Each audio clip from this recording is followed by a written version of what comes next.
Hi guys, I'm Susanna and I run a blog called the Millennial Jamaican, which aims to connect the Caribbean through our stories and experience and creating discourse. And today I got the chance to speak with three amazing Bahamians who are creatives and professionals in their own right. And I believe there's a lot of takeaways that we can get from this as Caribbean people, and I hope you feel the same way as I do and enjoy this video. Hi guys, thank you for coming today. I'm so excited to have you all. Thank you for joining me. Thank you. Yeah, we could start off with a short intro of everyone. Okay, in any order? Any order. Okay, I'll go first. Hi, everybody. My name is Rogan Smith. I am a journalist of more than 20 years. I'm a columnist, a freelance writer, a forte in marketing and public relations. And for the past 2 years, I've been a blogger. And I'm new to the YouTube vlogging scene. And so it's a passion of mine. That's what I'm doing these days. Thanks. I'll go next. Hi, everyone. I'm Tab. I'm a content creator and just a creative in general in the Bahamas. I've been doing specifically social media content creation for going on 13 years now. Can't believe it. Wow. And yeah, I'm just really passionate about specifically in the last couple of years making a platform that sheds light on issues that women, millennial women, I guess, can relate to. And that's basically my passion now. Yeah. Okay, yeah, I'm Denzel Bazard. I work in anti-money laundering, compliance, and law. I mainly work in law. I'm a lawyer in the Bahamas, and I'm very interested in politics, sociopolitics, socioeconomics in the country, and that's why I was so interested in coming into this conversation after Ian. Uh-oh.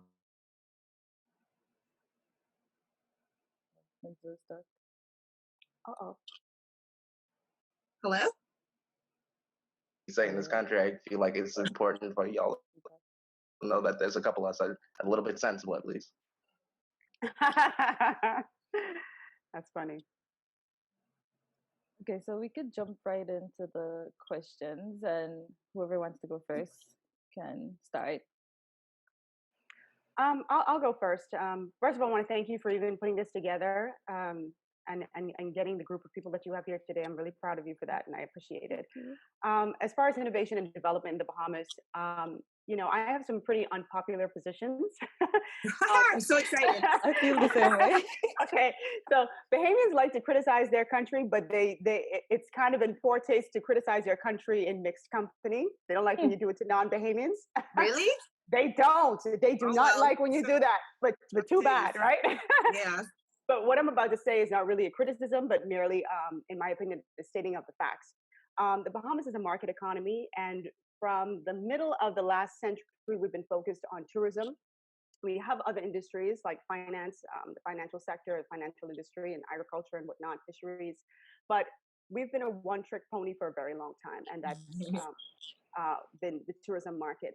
And over that time, we've gained some fabulous assets like the Atlantis Resort on Paradise Island, the Bahama Resort in Cable Beach, and some other what we call anchor projects around the country. But in my opinion, we haven't done anything to really make our country the envy of the world when it comes to tourism. We relied on those assets and our geographical positioning, something that we had absolutely nothing to do with. That was all God's doing. He placed us 50 miles away from North America, which is our biggest market for the tourism industry. And I think because we have done so little to diversify our economy, we're paying for it now that we're in the middle of this COVID-19 crisis that is just battering so many economies around the world. Our tourism industry has absolutely collapsed. 2020 is to wash. And we hear these comments on and off, and it's usually during crises that we need to diversify the economy. We need to do something beyond tourism. We need to move beyond tourism. But when the crises have passed, we kind of wipe our brow and go, whew, that was rough. Back to our regular scheduled program. Yep. Okay. And so that cannot continue. And we've experienced this time and time again, especially when we've had hurricanes that have basically wiped out certain islands, or we experienced the effects of September 11, 2001. Our tourism industry just came to a screeching halt. And yet we still didn't do anything to make that change. You're talking about innovation and development. I don't know if you're familiar with the Global Innovation Index. It's they release like a report every year or so where they amass a list of over 100 countries around the world, and they talk about who is doing great things, as far as innovation, business sophistication, technology outputs, that sort of thing. And let me tell you, the 2017 report that I remember had 5 Caribbean countries. They had over 100 something countries around the world. 5 made the list. Susanna, you should be very proud. Jamaica was on that list. Barbados was on that list. Trinidad and Tobago was on that list. The Dominican Republic was on that list. Guyana was on that list. Who was not on that list? The Bahamas. So it's not to say that we don't have people who are innovative in our country, but it's almost as if they just don't have that platform. Steve Jobs, who's one of my favorite thinkers, Apple's co-founder, he said, innovation is the ability to see change as an opportunity and not a threat. The problem is, and again, an unpopular opinion, but my opinion, we in the Bahamas do not see change as an opportunity. We view it as a threat. We do not want to do what we need to do to create change. We don't want to do what it takes to upgrade our services, our skills. And so what we prefer to do is keep those people who are willing to change and upgrade our skills, upgrade our country. We want to keep them out because we can't compete. And that's always been very problematic for me. Economically, we're not in a great position because we're not so diverse. And we have a high debt. Right now, our government is projecting about $800 million, a dollar deficit for the current fiscal year. That's almost $1 billion. That's like our entire economy. And we don't have a great savings culture in the Bahamas. We have a borrowing culture. There was a report in 2017 that said that 90% of Bahamians had less than $5,000 in their account. And this is not unique to the Bahamas, because even in the United States, 60% of Americans don't even have $1,000 in their bank account. But we don't have a savings culture. So all these things combined, we don't have a diverse product. We're not willing to, we may want to innovate, but we don't do it. We talk a lot, but we don't actually do it. And the fact that we don't have a great savings culture, all these things combined are holding us back from developing. Yeah, I want to piggyback on some of the things Rogan is saying. I completely 100% agree. And I know when Suzanne had sent the email, the question she asked specifically for me, Rogan, was, wherever you notice there's space to innovate and create in media and communications. Mm-hmm. And I want to specifically talk about this because I feel like, okay, we know we have a problem.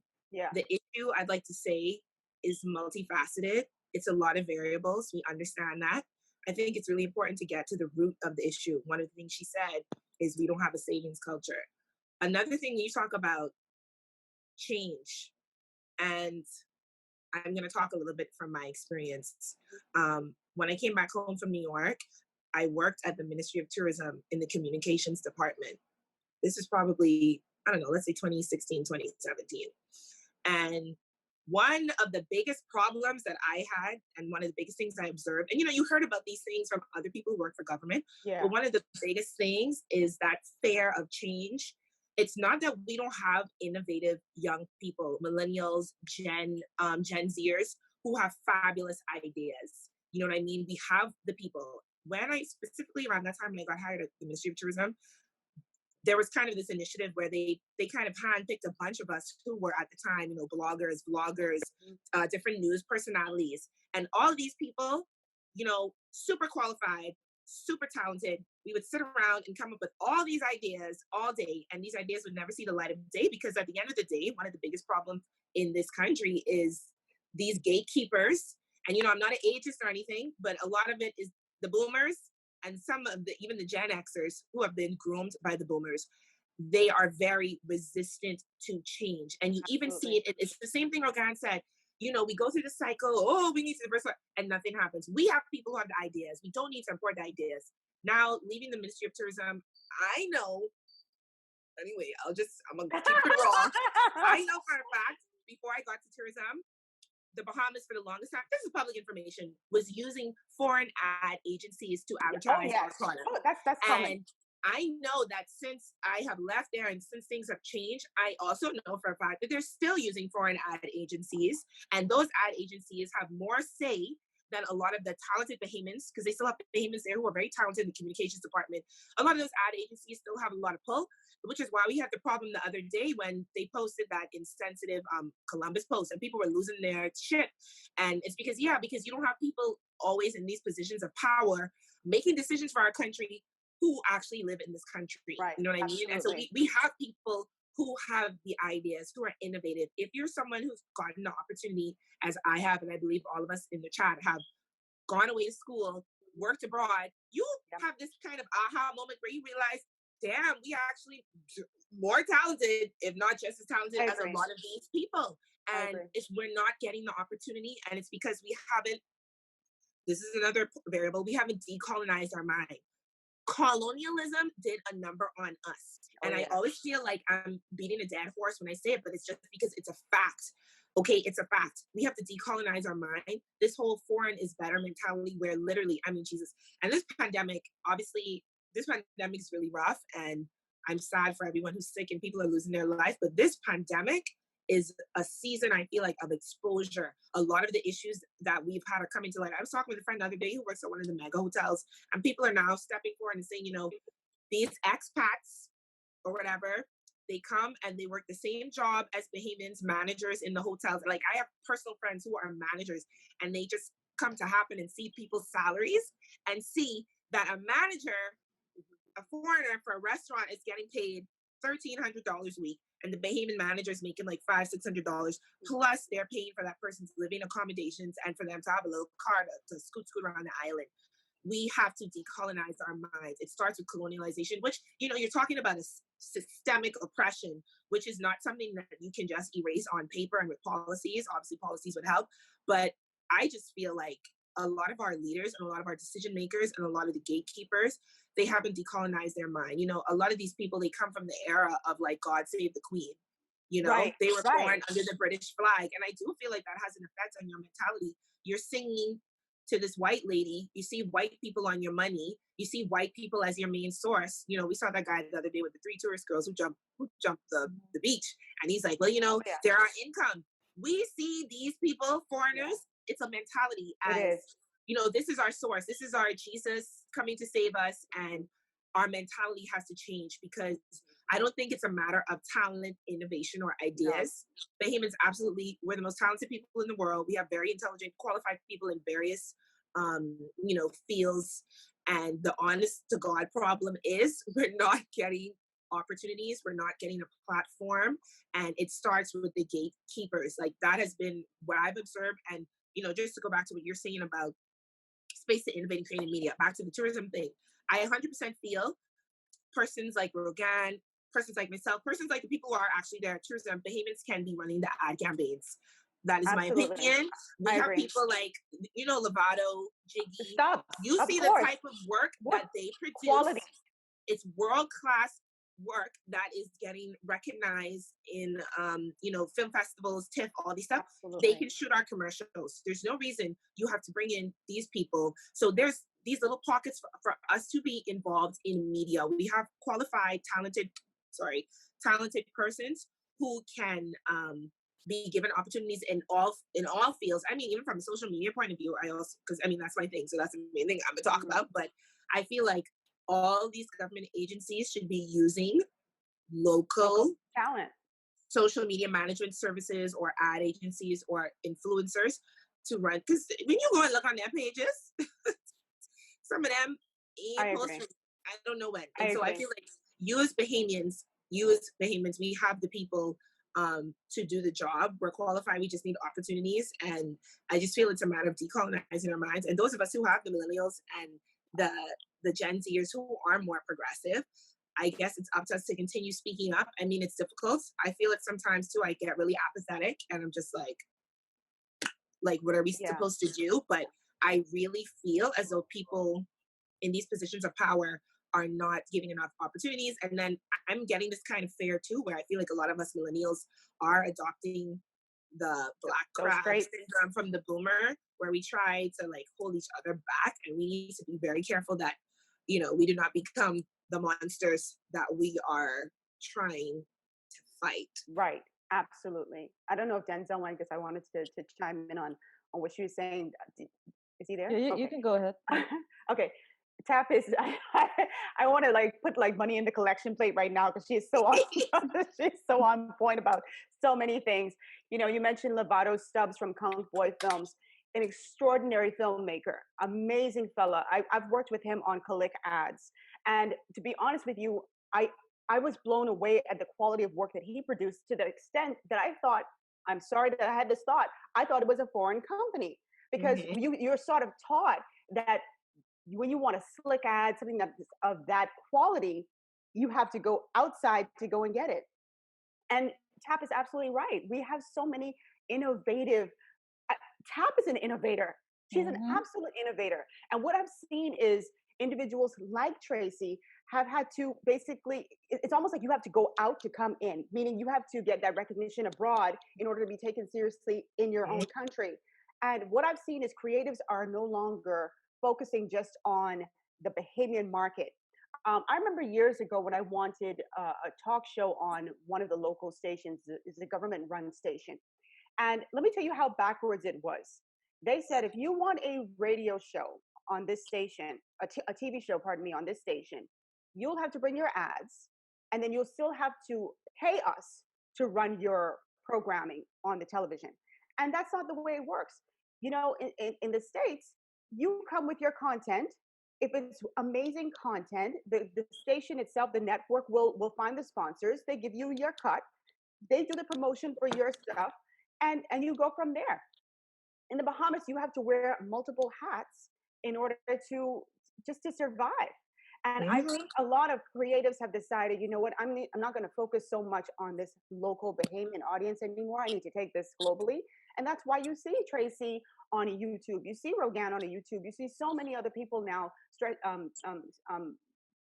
making that foray into YouTube and these different avenues, because they're going to get the exposure that they need without without the hassle. And you're celebrated in those spaces, whereas in the Bahamas, it's almost like, what are you doing? You know, they don't take you seriously. And she's absolutely right. I've worked alongside people from Canada and the US, and I'm like, I run in circles around these individuals. Like, they're making like way more money than I am. And listen, I don't begrudge you getting your coins. It ain't about, it's not about you. It's about the system that would keep me making less money, even though I'm doing virtually the same thing or more or better. You know? Okay, so Denzel is not here as yet. Yeah, Denzel's not here as yet. So I'll go ahead with my question. I have a question about, you speak about decolonization, and I'd love to know, how do you think that process is going now? Because I don't think the Caribbean or a lot of places are there as yet. So what have you learned growing up about your history, and how are these conversations going about even just learning about the Caribbean itself? What are the conversations in schools and at homes? What do you learn about yourself? What's your experience as a I just talked about this Bahamian? the other day. We learned this topic. This really gets me riled up. Let me tell you. The colonizers, they did a wonderful job. Clap to them, because they did a great job. Okay, well, in recent times, becoming more woke and stuff, one of the things I feel like that I learned growing up about my culture, it's a lot of stuff that wasn't true. It's like, specifically, I remember them telling us, like, slaves here weren't treated that bad because they got Sundays off. That's what I remember learning in social studies. Okay, I remember that specifically, and it's so funny. I had to Google it the other day to see, like, if I was tripping, but I found an old BJC paper that did ask a question to the effect of, like, why was it better? Because they were treated like workers and not slaves, and it's like, well, you're still a slave. Right. A lot of things I also used to hear when I was younger was that Bahamians were very passive, were lazy. Those are the type of things. And then the xenophobia is kind of sprinkled in with that too, because Jamaicans and Haitians are so aggressive, and we're not like that. We're better than them. Everybody wants to come here because our dollar is powerful, and these kind of things that we grew up hearing are very problematic, and they put us in the state we're in now because we're so comfortable and we don't know our true history. And it's so many things. It's elitism, this Bahamian elitism I don't like. That's one thing where, Yeah. you know, tied into xenophobia, we think we're better than everyone. Like Rogan kind of mentioned it, that's why we don't want to address our problems, because you think it's in poor taste to say, like, people think saying the Bahamas has problems means you're not patriotic or you're like anti-Bahamian. And it's like, I can love my country, but still point out flaws. Absolutely. Another thing that I found out, which was really shocking to me, I found out this year, like I heard about this in the States, where slave owners, when slavery was abolished, they would be given money.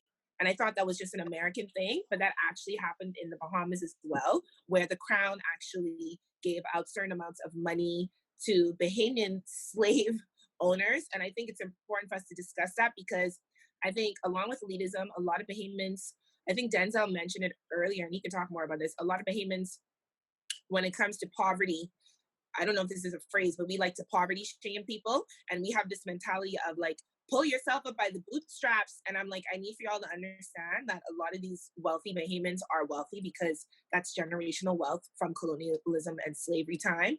And the same way people can inherit generational wealth, people can inherit generational poverty. And research and statistics have shown that it's very hard to move beyond whatever class you're in. So if you're born into middle class, it's likely that you'll stay middle class the rest of your life. Similarly, if you're born into lower class or poverty stricken environment, you're likely to stay. And so I think these types of ideals kind of make us blinded, where, you know, it's better in the Bahamas, we don't want to address. And the first step is awareness. We cannot move forward if we're not aware and we do not acknowledge that this is a part of our history. And we need to see how this has affected generation of Bahamians whose, you know, ancestors right here were slaves, and they weren't given anything when slavery was abolished. So how has that affected them over the, you know, generation to generation? And, you know, that reality that poverty is a thing here, and it's like we almost don't want to discuss it. And how can you deal with something if you don't discuss it and you don't address it and you think that everything's okay? I know Denzel probably wants to jump in, but let me just say this real quick. It's something that Tracy said that I picked up on. She talked about how we like to poverty shame, and that is absolutely correct. But guess what? We also like to shame people for the wealth that they have as well. It's almost as if there are certain sectors of society that have a problem when you're an aggressive person who wants to accomplish a lot in your Can you life. guys hear me? Yes, we can hear you. Yeah. So when you sort of pull yourself up by the bootstraps and you say, okay, I come from a long line of people who didn't have, but now I'm going to work and get something. People, there's this attitude that, oh, who you think you are? You know, oh, you only one generation removed from the ghetto, or you only one generation removed from over the hill or whatever. So I don't like that either, because people should have the right to be ambitious, to have ambition and say they want more for themselves, want more for their lives, without feeling that hatred or that vitriol from somebody who may harbor some jealousy, or, you know, just isn't able to do it. So there shouldn't be shaming on either side. Somebody's aggressive enough to get it. If Tracy becomes a multimillionaire tomorrow, I'm not going to be spending my time reminding her where she came from or what she didn't have. I'm happy that she became a multimillionaire. Did you flick your hair just now? Yes, girl. Praise him. But that's what I wanted to add to that. Denzel, if you want to jump in. We might have a Denzel. And Denzel again. What is going on? I think he has a problem with his network. So Network. Oh, he's back. Okay. Let me Hi, Denzel. And you guys, you can hear me, guys? You can hear me now? We can hear you. Yeah. Okay. I am so sorry about that. I live deep out west, so we always have problems with Wi-Fi over here. But I heard what you guys were saying towards the end when Tap was talking about generational poverty and generational wealth, and I think that does connect with. I mean, it does objectively connect with criminal law and criminality in the Bahamas as well. If anybody has taken any time to study criminology, I don't know if anybody has studied criminology. Oh boy. Or not. But if you subscribe to Merton's strain theory, if you have somebody who is socioeconomically urged Sorry, am I pausing again or? Yeah, you're Yeah. cutting out. Yeah. Okay, you can go ahead, Rogan. No, I was just saying we're in the same headspace as far as, when we were growing up, what you heard. I definitely heard that Bahamians are very, very docile people. And honestly, I do agree with that to some extent because um, I think the extent to which we exercise our democratic freedoms, or we really make a big fuss about things when they're not right, is usually during election time when we sort of have the power, because you have the power of the vote. So we hold our vote hostage, and some of us make sure that that vote goes to the highest bidder. Other than that, we are a type of people who we vent a lot on social media. We vent a lot on the radio talk shows. If you're from the Bahamas, you know the radio talk show hosts. They facilitate these conversations every single day, and that's where Bahamians get to vent their frustrations. Once in a while, if a union organizes a protest, we'll go out and we'll protest for a day, make an impact, make the media, and then we just kind of fall by the wayside. It's never a sustained effort. And that's something that you see in other countries. I mean, look at what happened in the United States after George Floyd was killed by that police officer. I mean, the protests, while I don't support violence in any form, they spanned from state after state after state, even went worldwide. You had people in the Caribbean and in Europe who were protesting. And so I'm saying that to say this is why I feel like Bahamians can be quite docile, because we don't put up a sustained effort. Another thing that I heard a lot, like Tracy said, was that the slaves weren't treated so badly, and I bought into that when I was younger. And as I got older, I was like, they were slaves. They didn't want to be there. Nobody wants to work. I mean, it is like 90 something degrees in DC right now, and I don't want to go outside. I'm like chilling right now inside. I can't imagine being forced to work in the Bahamas in extreme heat. And I get Sunday off. Big deal. I'm still a slave. Big whoop. So, you hear a lot of things, and you certainly, for me, I didn't think there was a great enough emphasis on our Bahamian heroes and our Bahamian way of life to instill that pride in me. That pride came because my family instilled that in me. The people who were around me instilled that in me, but it certainly didn't come from the schools. And that's what disappoints me, especially for a lot of kids now who are in school. I haven't been in school in years.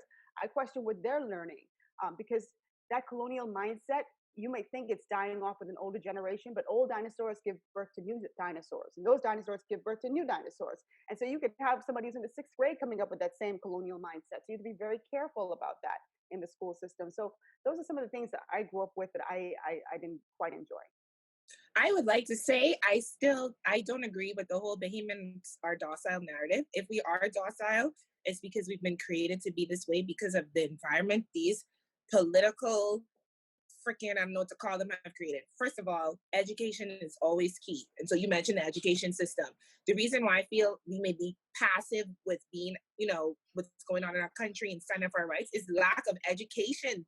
If you don't know better, you can't do better. And knowledge is power. And I feel they've done such a good job of not truly creating educated Bahamians who are, and I don't just mean like, book knowledge, like you can regurgitate what's in the book, but critical thinking, not a big, strong thing that we're taught in the school system. And then I would also like to add, when I say they, the powers that be have created an environment where it's scary to speak up in the Bahamas. It may not be like freaking when it was Nazi Germany, but it is, we always talk about victimization, you know what I mean? Like on the job, like if you're an F&M and you speak up against the PLP government at the time, people have literally lost their jobs. We've seen it. Public figures, I agree. People who worked at ZNS, whatever, lose their job every election season.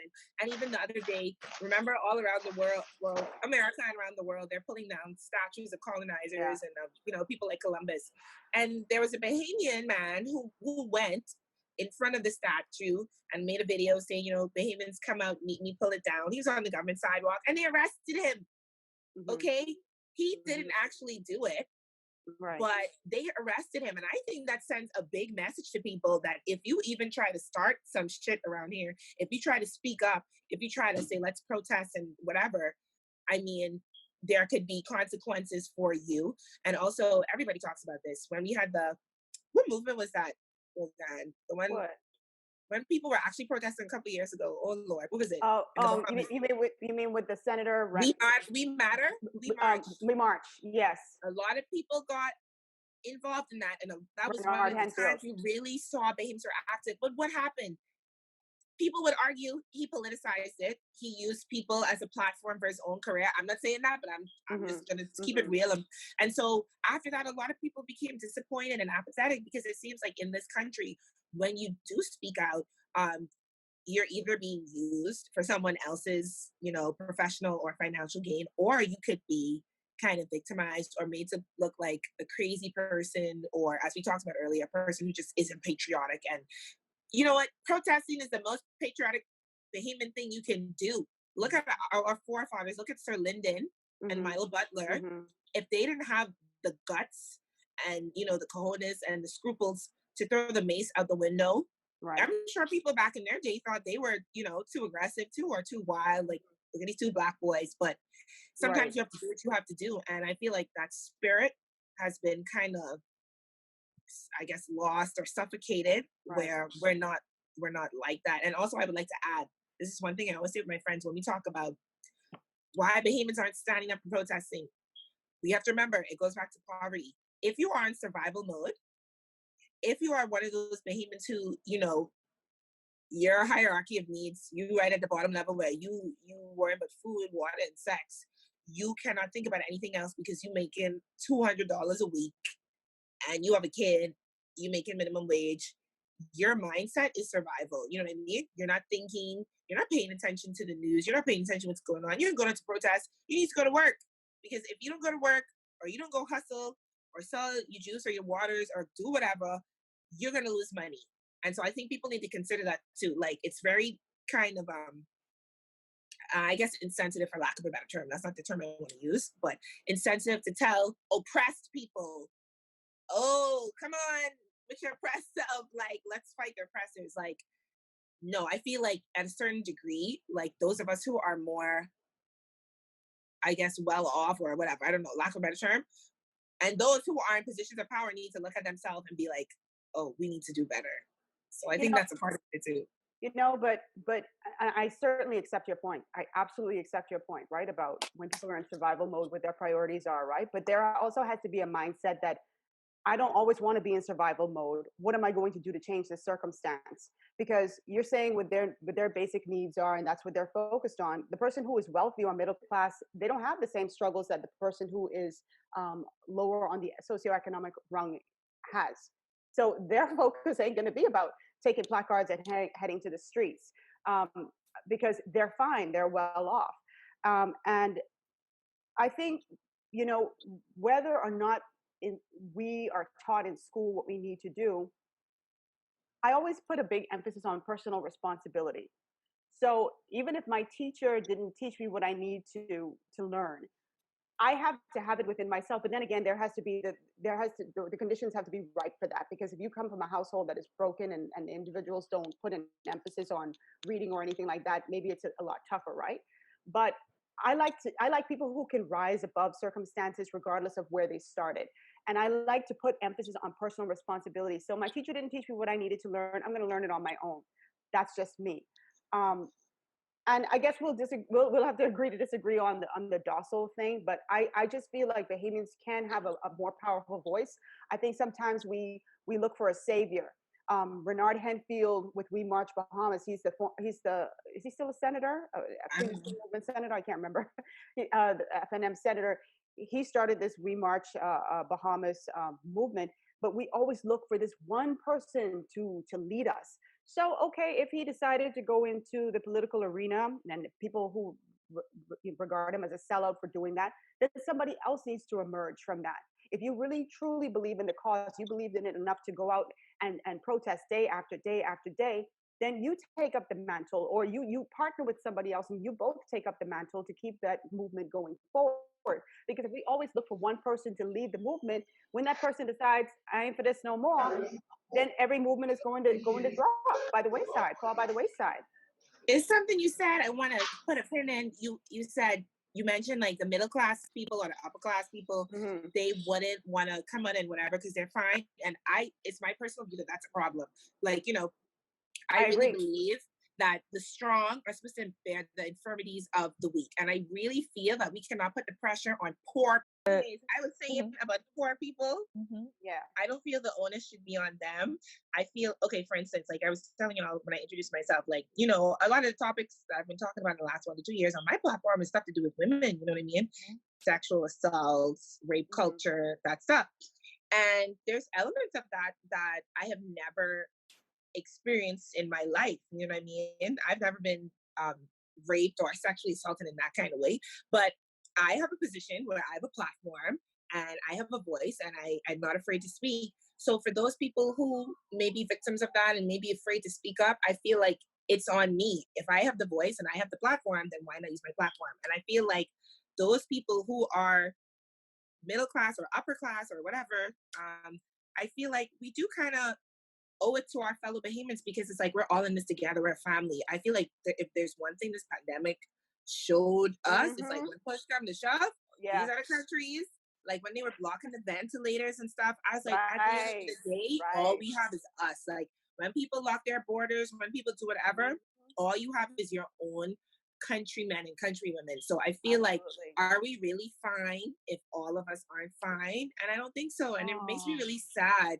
because it's like this country is super wealthy and bursting with potential, you know, and it's sad to know that so many people suffering.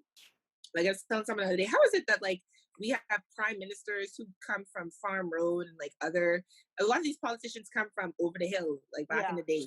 How is it we have so many of you who have pulled yourself up by the bootstraps, right?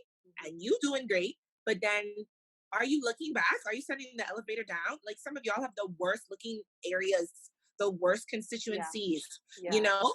My family is like from the Bain and Grandstown area. And so I still from time to time end up around there. And it's like people in the Bahamas, 10 minutes away from the city, the downtown area where all these hotels and shops are still have to go outside to get water. People don't have inside. I'm just like, this is the Bahamas? Like, no way. But see, again, back to, you're absolutely right. Okay. You're absolutely right. One of my pet peeves was, when our former Prime Minister, Susanna, I don't even know if you're familiar, but one of our former Prime Ministers, his name is Perry Christie, and he held what was then the Centerville constituency and the Farm Road constituency, subsequently the Farm Road constituency, and those are like inner city areas, right? It's an inner city area. And as TAP describes, you have a lot of people who don't have indoor plumbing. They're going to the public pumps, the government pumps to get water every single day. That is a way of life for them, but it should not be a way of life for them. Nobody should be going to a pump in 2020 or even in 2010 or even in 2000, really. Not in the Bahamas. Not in the Bahamas. It's a wealthy country, okay? But again, why I say personal responsibility, because there are individuals who don't use the power of their vote to say, I want more than a t-shirt. I want more than this little government job that you're promising me. I want more than this government house that you're promising me. That may get you out of the situation. You might be like, hey, see, I'm good. But then there's still people left behind who then have to still go to the pumps and who still have to deal with a filthy constituency. So where is that massive voice that says, no, you will not get my vote. This is what I want, A, B, and C, and I'm not going to give you my vote, and we collectively are not going to give you our vote until you do something about this scenario. And I don't put all the blame and all the pressure on the government as well, because let me tell you something. If I were living in an inner city community, I may not have the best looking house because I probably couldn't afford it, but I can tell you one thing, ain't no dirty mattress going to be out in the front of my yard. My yard is going to be clean. I have relatives who live in inner city communities, and let me tell you something. Their houses are the cleanest, their yards are the cleanest. There's a personal responsibility that you should have for the area that you are in, because you don't have to. Well, where does that personal responsibility come from? Doesn't that come from themselves? Education and like home training? I feel like if you're in an environment where you ain't taught to be like that, it's just going to be a cycle. Like you can think like that and I can think like that because we come from a certain type of, our parents, and I agree, because even with my parents, they moved out of those areas basically, I guess, when I was born. So they still had that mentality of, you know, having pride in yourself, like no matter where you live, et cetera, et cetera. So I just feel like people can't get to that level if that mentality isn't being instilled in the home, and it's just like a cycle. You know what I Yeah. mean? So I feel like those of us who know better, I it's unfair, I hear you. but I I feel hear like you. more pressure. We need to apply pressure. Like those of us who are knowledgeable and have education and we've been abroad, we need to put pressure and fight for those who can't fight for themselves, because sometimes that's just what it is. A lot of our people, they're uneducated, illiterate, or maybe they just don't have the strength. They tired.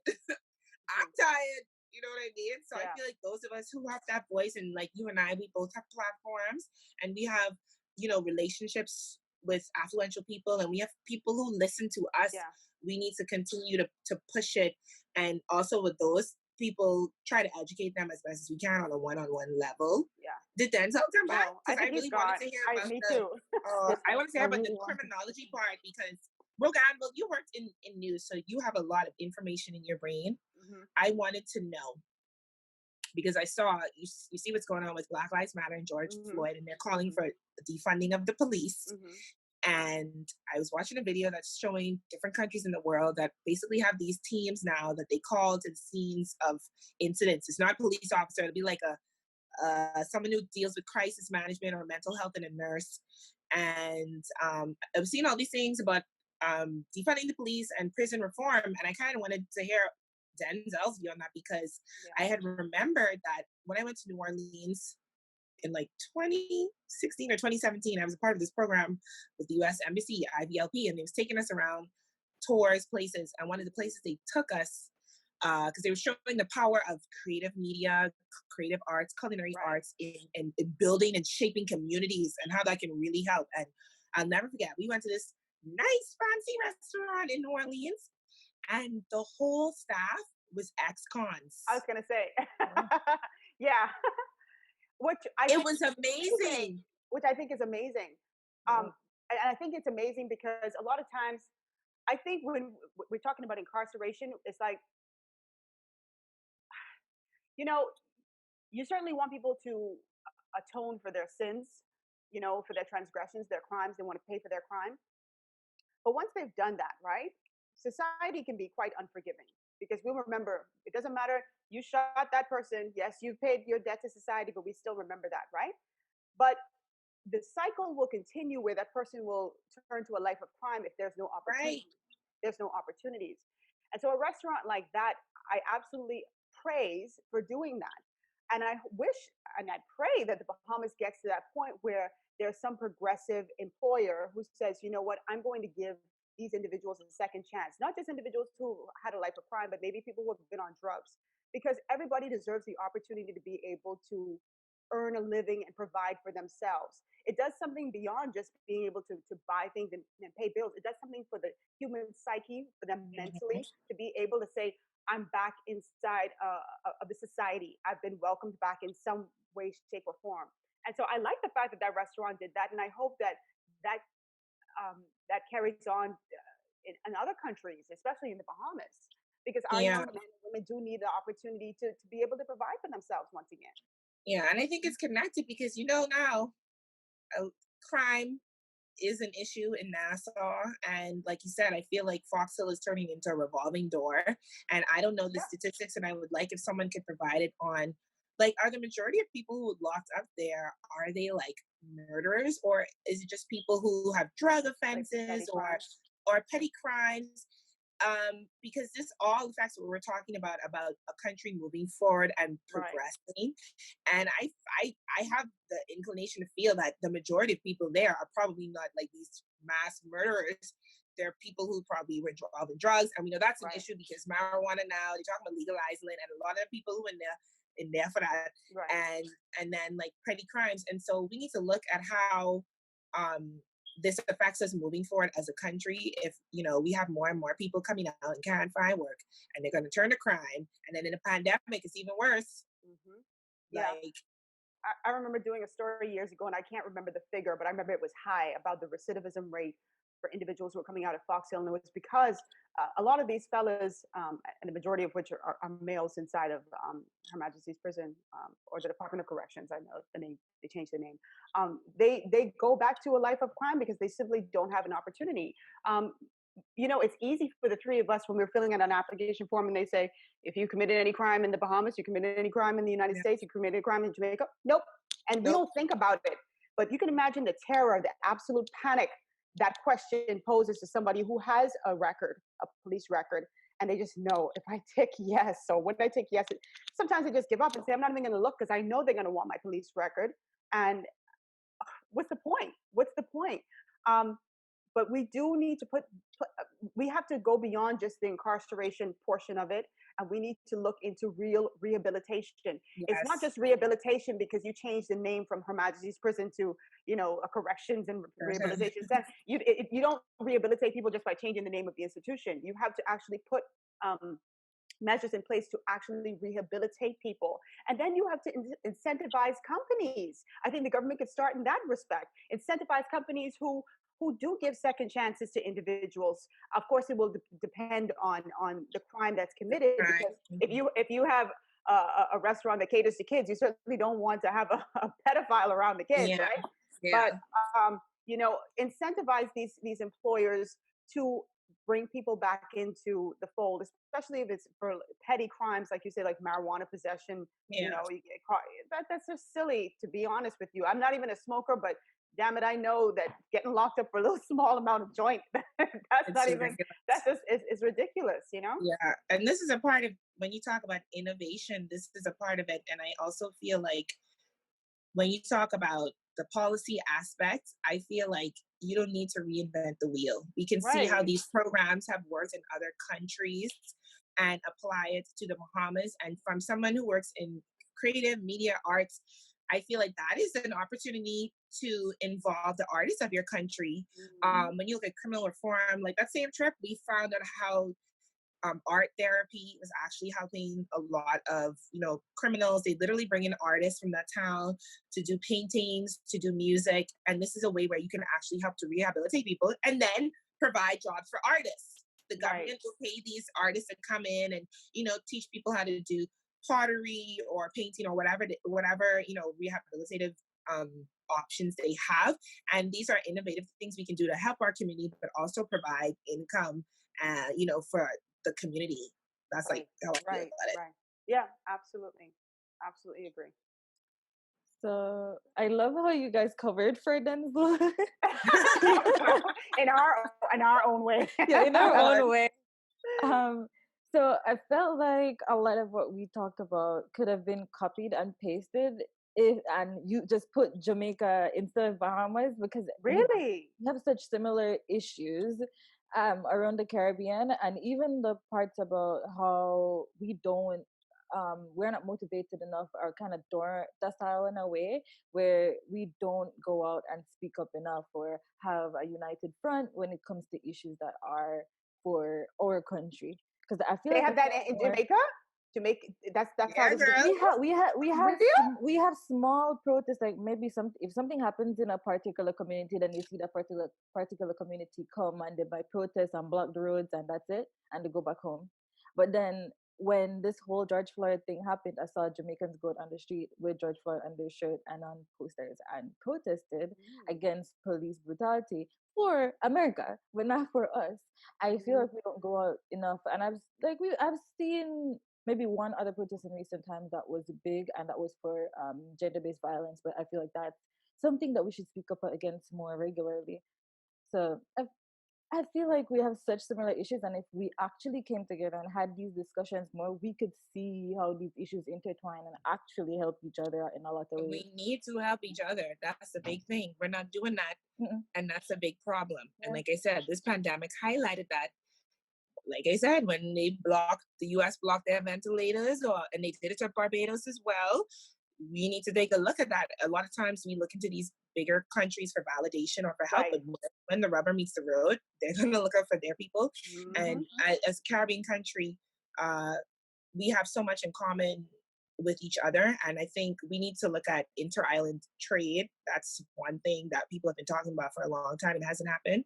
I look back at the email when you talked about innovation areas for opportunity for innovation and to create entrepreneurship. It's so many things. Like you said, you don't have to reinvent it. Okay, for me, one thing that I picked up on, and I already told the government minister about this. What they want to do with the idea, that's on them. So, as you know, I have my merchandise, right? Shop Kingsley. And so for the longest time, I was trying to figure out, like, oh my God, how do I ship my stuff out? Like, I have people in the States who like me, Canada, whatever. And it's like, it's a big thing. Like in the Bahamas, we import everything. But it's so hard to export. As an entrepreneur. So, I just put it out there on IG or whatever, and someone responded to me and they put me on game. I don't know if y'all know about EMS. You know about that? No, what's that?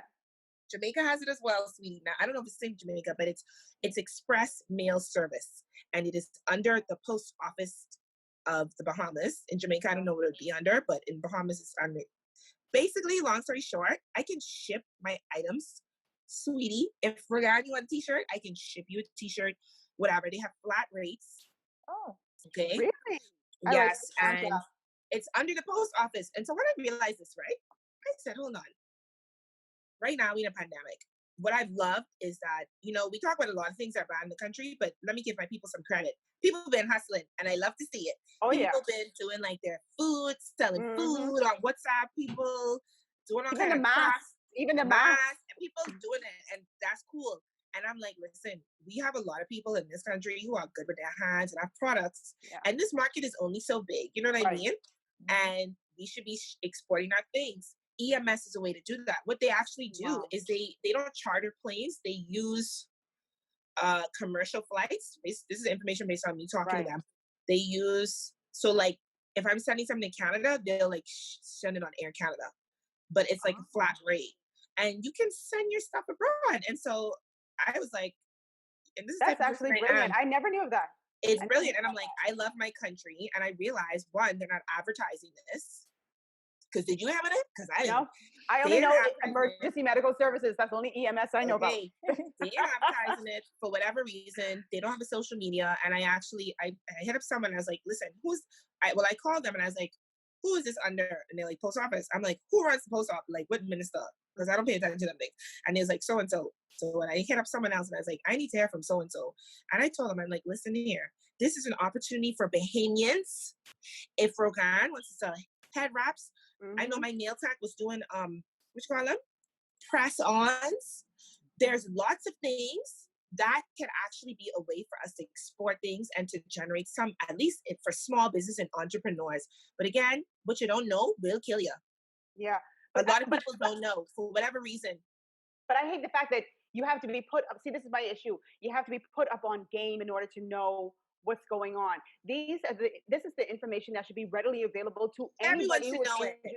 You know what I'm saying? You shouldn't have to be digging underneath the rock to figure this stuff out, especially if you say you want to empower Bahamians and you want them to make money, you want them to be sustainable, then put the information out there. I guess. Everybody should know it. And everybody who wants to export things can go. And that's literally a way for small Bahamian. Now, I will say this, they're in the government. They disorganized as hell. Like, cause I'll be honest, I'll keep it 100 with y'all. I've been trying for weeks to get my stuff off, but like when the prime minister calls, the borders are opening again. That caused a little issue. So every time I call, I'm like, they don't answer their emails, social media call. When's the schedule coming out? Oh, I know. Call back tomorrow. Island people. You can't run a business like that. No, so that's a part of it, having infrastructure and having it run properly and making it accessible to everyone. Because I doubt many people know that literally, if you have a boutique and you want to put online, girl, they ship it to Jamaica, Trinidad, the UK, Canada, wherever. Now it may be a little difficult because of what's going on, but the point is this existed before the pandemic and people didn't know. Why? Because we always want our people in this posture of just importing. We're consumers. We're consumers, but we need to go beyond being consumers. We need to be the ones who are producing, who are manufacturing, who are putting things out there. That's innovation. Yeah, that's innovation. For the Bahamas, anyway. Yeah, absolutely. Absolutely. I agree. And like I said, the information just needs to be readily available because I consider myself somebody who is up on game for a lot of stuff, and I'd never heard of I was EMS shocked. ever. I was shocked. I was really shocked. Yeah. But I think we've gone a long time now. So thank you so much, guys, for doing this. I really Thank appreciate you. it. Even though we didn't get to hear from Denzel, this was an awesome Next conversation. time. Is that okay? This turned into girl chat. Yeah, I know, right? But isn't it like Caribbean women who run the Caribbean anyway? So Pretty much. right. Yeah. You So got it. I hope this is not the last time because we're not done with any of these issues. I think that more millennials and other generations need to come together and have more conversation like this because the Caribbean is not going anywhere anytime. No. So we need to definitely have more dialogues and have We more need to do this change. again, but with Yeah. Denzel, because a big Yeah. part of it is policy change. We can talk Yeah. all we want, Yeah. but there needs to Yeah. be policies. Like I look at Iceland, which is the same size as us, and they have policies in place. We need policies to say each government agency must hire at least X amount of Bahamians for their marketing, or you know what I mean. Agreed. We need things in writing now because I tired of talking. I Mhm. tired. Listen, even in like my husband used to work for MGM and in Maryland. And one of the things that they had to do, like you want to get your company wants to get certain government funding or government what do you call it? Oh Jesus, in tax Like incentives or kickback. whatever, like incentives. You had to hire a certain amount of people from Maryland. You know what I mean? You can't just say I'm going to bring this person in from New York and that. But you had to have a certain amount of people that were hired from Maryland. And I think if you want to make sure that Bahamians are getting right opportunities, TAP is right. Then you got to make sure that you have Bahamians involved in the process, and more than just having a seat at the table to say, okay, TAP is here, Susanna's here. They have to have, these people have to be empowered to have a say, have a say in how things are run, not just like, well, we're trying to please the government, so she here, but you don't have any, you don't have no pull. Yeah. Be like that. Yeah. But So, Susanna, before I don't want to cut you off, but I have to say again, thank you so much for doing this. I'm sad Denzel didn't get to talk too much. But this is I respect you highly. I told you this when we disconnected, but I respect you highly for doing this. Bringing the Caribbean together from the first time you interviewed me, and I'm glad that you brought TAP on board. you were my first interview. You were. Are you kidding? Yeah, like anybody, because when I first started the Caribbean American Stories and the United States of the Caribbean, I was like, who should I reach out to? And I remember it was around Bahamas Independence time that I found you because I was Googling to find somebody who had a picture with the Bahamian flag, and I wanted to be. And I had my flag. Yeah, it was a Bahamian, and I was like, no, I don't want a white person with the flag because I found those. I was like, no, I want a Bahamian person, and then I found your blog where you had the picture, and I was like, yes. I reached out to her, even if she don't answer me. I reached out and I reached out. No, girl, I love supporting my Caribbean sisters. I told you that in the interview, so I really appreciate. If you want to adopt me as Bahamian, I'll. Okay, okay. My Bahamian. But thank you so much for doing this. I really appreciate it. Thank you guys for saying yes. Thank you for being here. Thank you for sharing your experience and your knowledge. I really hope this goes somewhere and somebody hears it who needs to hear it and actually can do something about it. So, oh yeah. Thank you guys. Thank you. Thank you. Enjoy your Sunday. You too. Bye guys. Bye TAP. See you later. So guys, as you can see, we didn't get to hear much from Denzel because of the network issues, but hopefully we can have another conversation on that on another day about innovation and development in the legal field in the Bahamas.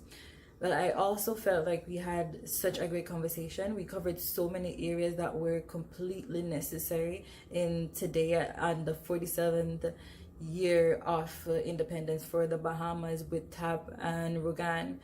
And I hope this conversation is something that we can keep going. If you like this conversation, please comment, like, share with your friends and family, and keep the conversation going in the comments. And hopefully if Rogan or Tap or Denzel see your questions in the comment section, they'll answer, and I'll definitely try to get them to them for them to be answered through Bahamian voices.